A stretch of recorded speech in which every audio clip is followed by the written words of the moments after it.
Здравствуйте, уважаемые подписчики! Сегодня у нас лайфхак, скажем так, будет. Вот. Со времен СССР еще, моего отца и деда.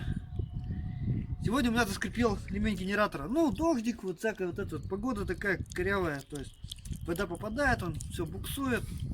Так неприятно пищит, люди оборачиваются, думают, что за телега едет, короче. Вот. Что мы делаем? Берем этиловый спирт. Разводим в нем канифоль. Вот до такого вот состояния. Видите, да, жидкость. Все. А что у нас делает канифоль? Она у нас получает антифрикционные свойства. Ну, да. То есть, ну, как бы это говорится, коэффициент сцепления улучшает. Вот, правильно. Это я совсем поглупел. Вот. Коэффициент сцепления, вот, теперь спирт испаряется, канифоль остается. Все, вот мы наливаем сюда канифолечки. Все. Берем шприциком, набираем. Хоп. Ремешок у нас, видите, натянут. Ремешок натянут, то есть его как бы тянуть-то дальше как бы не положено. Или сдохнет подшипник, или сдохнет генератор.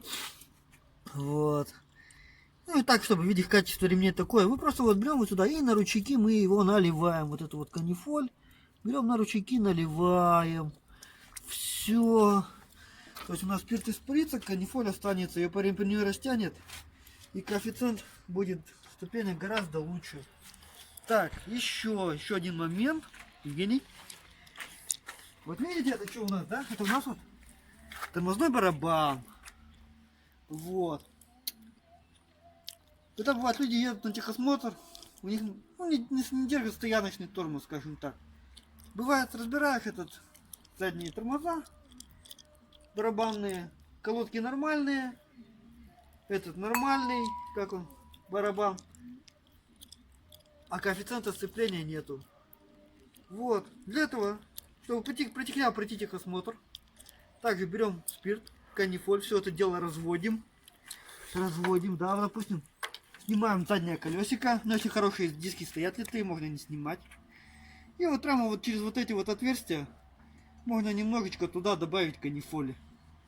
То есть так, спирт испарится, канифоль останется. Сцепные свойства, соответственно, тормозов улучшатся гораздо. То есть можно будет полицейские развороты будет делать. Ну, недельку примерно точно. Потом опять все вернется в нужное первоначальное состояние. Ну все. Всем пока. Может, кому-нибудь помогло это. Давай.